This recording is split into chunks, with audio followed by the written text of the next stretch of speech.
Olá, muito boa tarde. Noite de Halloween, dia de Todos os Santos e memória de familiares e amigos que já partiram. Acontecimentos que se cruzam nestes dias, mas são com significados bem diferentes. O padre Nuno Rosário Fernandes vai explicar daqui a pouco o sentido de cada um deles, depois de lhe mostrarmos notícias que marcam a atualidade. As Jornadas Nacionais da Catequese deram a conhecer o novo modelo que a Igreja Católica pretende para o setor.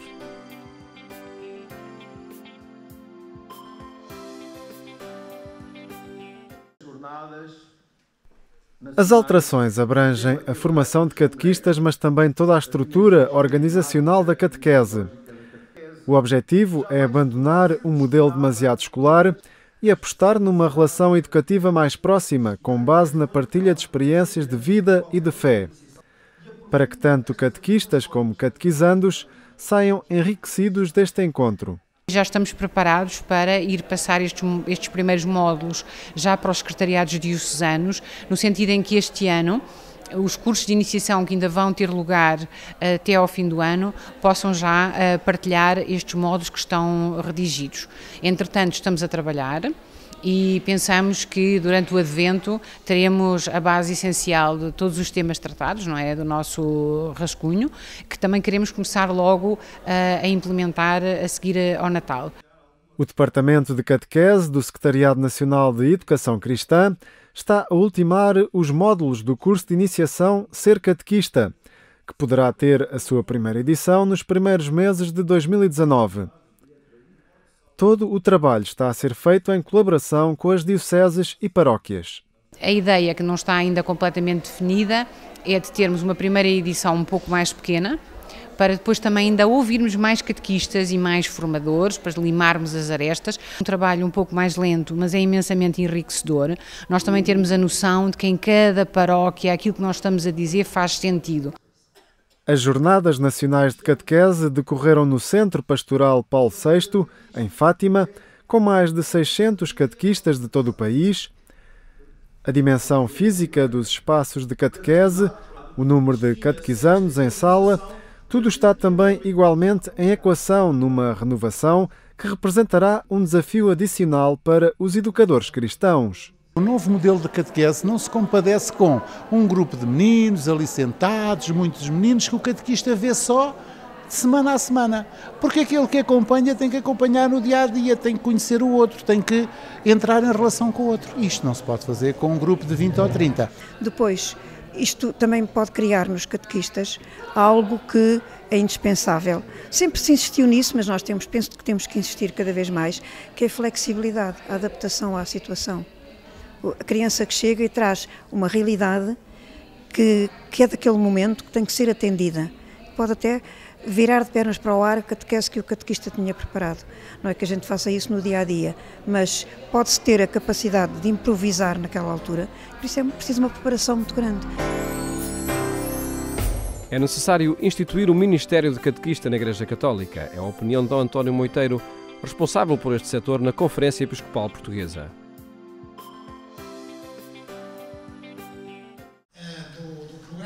O bispo responsável pelo setor da educação cristã e doutrina da fé em Portugal participou nas Jornadas Nacionais de Catequese em Fátima e sublinhou o papel relevante que os catequistas prestam à sociedade, que tem de ser reconhecido também como ministério dentro da Igreja Católica. Quando nós falamos no reconhecimento do ministério de catequista, é o que acontece já nos países em territórios de missão, que o catequista é reconhecido como quase podemos dizer, um líder da comunidade cristã. E a gente vai ouvindo por aí fora, pelas dioceses, que houve catequistas que marcaram as paróquias, houve catequistas que marcaram a educação da fé de muita gente. E esses catequistas, de facto, foram os verdadeiros educadores da fé. E ser educador da fé é um serviço, um ministério na comunidade cristã. Faltam-nos aqui dois documentos. Atualmente estima-se que existam cerca de 50 mil catequistas em Portugal continental e também nos arquipélagos da Madeira e dos Açores, ao serviço de crianças, adolescentes, jovens, também no âmbito da catequese de adultos e da catequese familiar. A catequese não são apenas encontros esporádicos, não são momentos ocasionais, mas é um encontro que deve ser sistemático, integral, orgânico, da própria fé. E também aqui é fundamental que o discernimento se faça para que o acompanhamento deste, daquele e do outro e do outro e do outro, que seja personalizado. Porque só assim é que a fé pode crescer na vida de cada um de nós. Ler os textos, Sobre as mudanças em curso no setor pastoral da catequese, e nomeadamente na formação dos catequistas, o presidente da Comissão Episcopal da Educação Cristã e da Doutrina da Fé destacou um novo modelo inspirado na catequese de adultos. A formação que foi aprovada pela Conferência Episcopal, quando fala nas várias dimensões dessa formação, realça alguns aspectos importantes. Realça o aspecto de ser uma formação em que o catequista também aprofunda a sua própria fé, ao mesmo tempo que se prepara para ser catequista. Anunciando Jesus e vivendo a presença de Jesus ressuscitado no catequista, nós também podemos comunicá-lo aos catequizandos. Somos testemunhas de Cristo ressuscitado. A catequese de adultos, na formação. Na mente dos responsáveis pastorais pelo setor da catequese está um acompanhamento mais cuidado dos adolescentes e jovens, tendo em atenção o desencanto que as novas gerações vão demonstrando pela sociedade atual. Um desafio que esteve em análise no último Sínodo dos Bispos, convocado pelo Papa Francisco e que tem conduzido a situações dramáticas. Não é compreensível que os jovens hoje se suicidem por todo o lado, em massa. Que desistam da escola, que não queiram trabalhar, que não tenham condições para formar uma família, a questão do inverno demográfico, por exemplo. E é esta obrigação que o Papa veio explicar de outra maneira, porque nós já a sentíamos enormemente a partir do concílio, muito fortemente com a queda do Muro de Berlim e o Papa João Paulo II e a grande teologia do Papa Bento XVI, que a Igreja está cá para isto. Está cá para as pessoas, está cá para ajudar e colaborar e resolver os problemas. A missão do setor pastoral da catequese em debate durante umas jornadas nacionais que tiveram lugar em Fátima.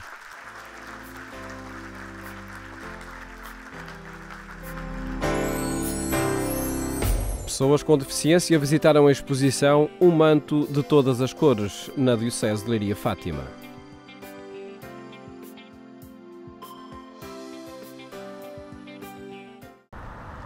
No Dia dos Bens Culturais da Igreja, o Museu de Leiria, que tem patente ao público a exposição Um Manto de Todas as Cores, a Virgem Maria no território de Leiria Fátima, teve visitantes especiais. Pessoas com deficiência tiveram uma visita guiada a esta atividade cultural e até partilharam os seus conhecimentos. Nós aqui em Leiria quisemos dar este cunho como um duplo sinal, o sinal de reconhecimento destes irmãos mais frágeis e mais vulneráveis, para lhes manifestar a nossa estima e para que eles se sintam também estimados e proporcionar-lhes uma visita que, como todos pudemos ver, foi cheia de beleza, de encanto e de alegria para eles e para nós, os acompanhantes. Eu devo dizer que me comovo muito com esta iniciativa e devo dizer que, mais do que tentei ensinar, aprendi imenso. Começa pelos olhos nos olhos e perguntando o nome a cada um deles e dizendo qual é o meu nome. Porque a arte é muito importante ao ser humano, mas não é o centro das nossas atenções. O centro das nossas atenções continuará a ser o ser humano. A visita destas pessoas mais vulneráveis à exposição é sinal que a arte também pode ser entendida pelos mais frágeis. Uma forma diferente de compreender a estética e a beleza. A interação dos participantes, alunos da Cercilei, uma cooperativa de ensino e reabilitação de cidadãos inadaptados de Leiria, com o comissário da exposição e com as obras de arte expostas foi notória. Gostei muito de conhecer a Nossa Senhora, o ouro, várias coisas que eu vi, até foi da capa, foi do coração de Nossa Senhora, foi o do terço, foi da cruz. Depois de realizada esta atividade, chego à conclusão que a exposição não podia encerrar sem que pudesse dialogar de facto com todos. É isto que se exige àqueles que neste momento estão a tratar de todas as coisas do mundo e também das coisas da cultura. A cultura de facto não fala apenas com uma elite, com aqueles que já conhecem os códigos, os símbolos, os sinais, mas deve dialogar com todos. Nós precisamos também de que este sinal se torne visível e comunicável, uma vez que todos vivemos muito absorvidos pelos afazeres e pelos afãs do dia-a-dia e corremos o risco de esquecer estes irmãos. Portanto, é um sinal de inclusão, da cultura da inclusão que toca o coração de todos. A arte toca o coração de todos e tem de falar com todos. A diferença está na forma de olhar e sentir a beleza das peças. A arte fala a todos. Ler isto num tratado de crítica de arte é muito fácil, mas depois levá-lo a concretizar nem sempre está nas opções daqueles que programam cultura. E gostei também de ver aqui Nossas Senhoras, várias Nossas Senhoras. Gostei também de ver as capas e aquelas coisas que eu nunca tinha visto. No teto também gostei muito, também ver a cadeira, onde a Nossa Senhora podia sentar. Esses cuidados, ainda que a pessoa tenha dificuldades cognitivas, devem ir além daquilo que são os cuidados da sobrevivência. Se nós quisermos construir essa civilização do amor, se quisermos construir a civilização que assenta na cultura, que é de facto o que nos faz distinguir dos outros seres vivos, temos de dar a todos a marca cultural que cada tempo produz e que o nosso tempo tem a obrigação de traduzir. Uma visita diferente à exposição Um Manto de Todas as Cores, a Virgem Maria no território de Leiria Fátima, onde a arte dialogou com pessoas vulneráveis em prol de uma civilização mais humana.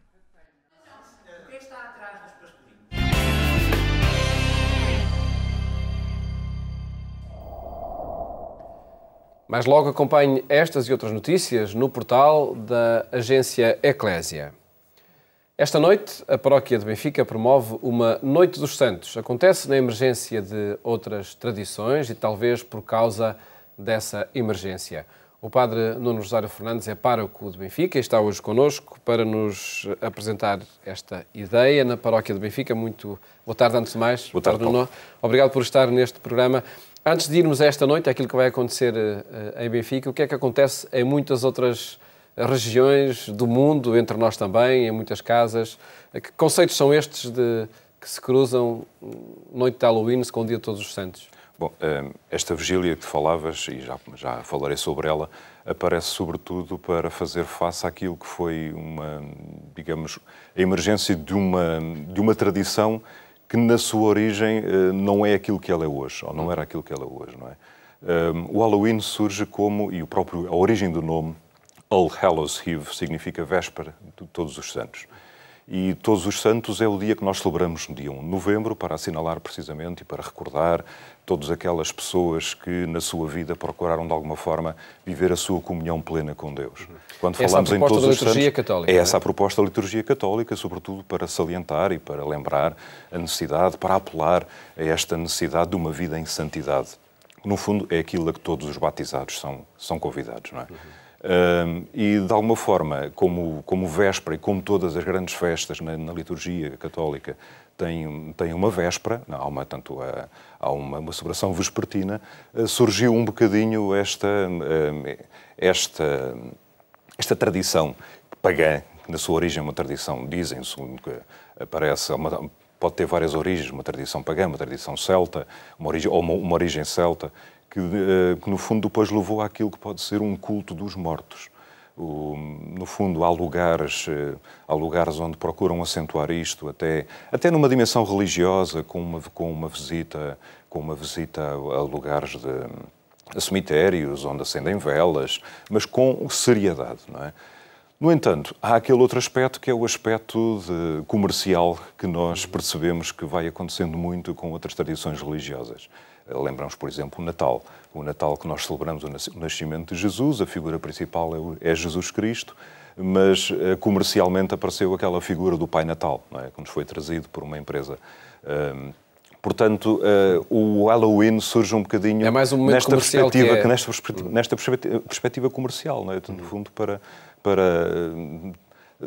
trazer ao de cima outras coisas, outros ritmos, e nós católicos, precisamos de alguma forma de contrapor isto e apresentar propostas diferentes. E clarificar também conceitos que estão sobretudo na sua origem. E porquê, enfim, tantas manifestações de tendência satânica, chamemos-lhe assim, ao longo desta noite? Bom, o porquê... Entre máscaras, enfim, uma quantidade de elementos. É só a parte comercial que está aí a predominar? Eu penso que sim. Eu não quero afirmar que haja outras tendências. No fundo, eu penso que é mais uma questão, e há alguns lugares, sobretudo nos Estados Unidos, isto acentua-se de uma forma muito, muito forte. É mais uma questão... Acaba por ser muito uma questão de divertimento. De uma forma diferente, eles falam muito de doce ou travessura, é um bocadinho aquela tradição de ir à casa de alguém, pregar um susto, e querer de alguma forma acentuar esta noite deste modo. Mas, no fundo, não quero acreditar, não digo que haja aqui qualquer intenção satânica, diabólica, mas é importante, sobretudo nós, católicos, darmos um outro lado, não é? Dizermos que estas tradições não devem ser vividas no seu aspecto comercial, e depois acaba por entrar muito numa dimensão de carnaval, com as máscaras. Para nós católicos este é um período até muito, muito denso pela própria questão da morte. Não digo tanto o culto dos mortos, mas o rezar pelos mortos, não é? Esta necessidade de recordarmos aquelas pessoas, familiares e amigos que, no fundo, já partiram e que, de alguma forma, têm a sua dimensão espiritual. E precisa de ser relevada nesse sentido. E é nesse ambiente, nesse contexto, que surge esta Noite dos Santos. Esta Noite dos Santos surge na paróquia de Benfica um bocadinho num ritmo que já existe na paróquia, que é de propormos mensalmente uma vigília de adoração eucarística. E quisemos, de alguma forma, este ano pastoral que iniciámos, esta vigília passou para a última quarta-feira de cada mês. Percebemos-nos desta coincidência da noite do Halloween com esta vigília. Tínhamos o nosso grupo de jovens que, de alguma forma, tinha esta intenção de viver esta noite de um modo diferente também em oração.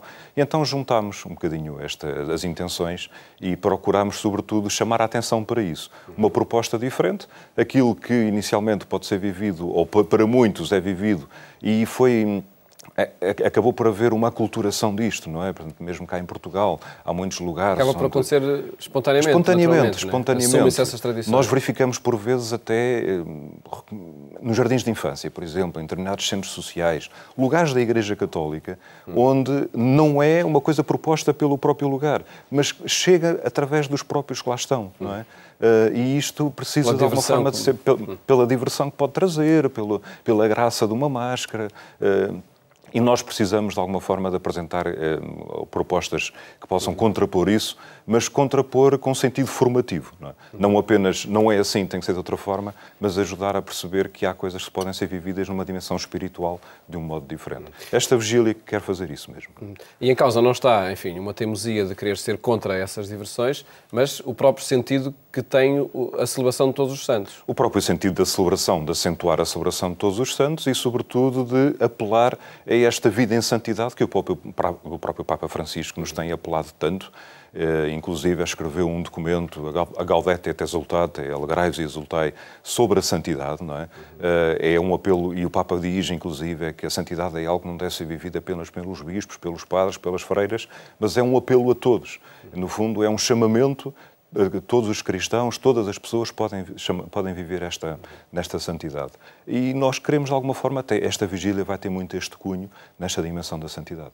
Redescobrir também a santidade, perceber um bocadinho, meditar sobre ela, rezar sobre isso, também para que cada um possa olhar um bocadinho para a sua vida, perceber um bocadinho os seus aspectos de vida diária e como é que, de alguma forma, pode ir crescendo nessa dimensão. Uma última referência à própria linguagem usada para divulgar esta Noite de Santos. Parece que há alguma ligação com a linguagem da Noite de Halloween. O cartaz que nós realizamos, e como digo, isto embora venha na sequência de um ritmo de vigílias que há na paróquia, nunca estas vigílias tiveram um cartaz.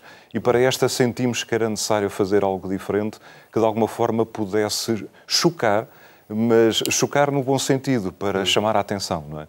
Porque muitas vezes eu tenho uma jovem na paróquia que diz: eu já não ligo a cartazes, eu não olho para os cartazes. Mas este foi, de facto, algo que interpelou e tem chamado a atenção nesse sentido. Dá para criar sintonia com esse ambiente porque da noite? quisemos pegar no ambiente, naquele ambiente da penumbra da noite do Halloween e transpor para aquilo que é o convite que nós fazemos, a Noite dos Santos.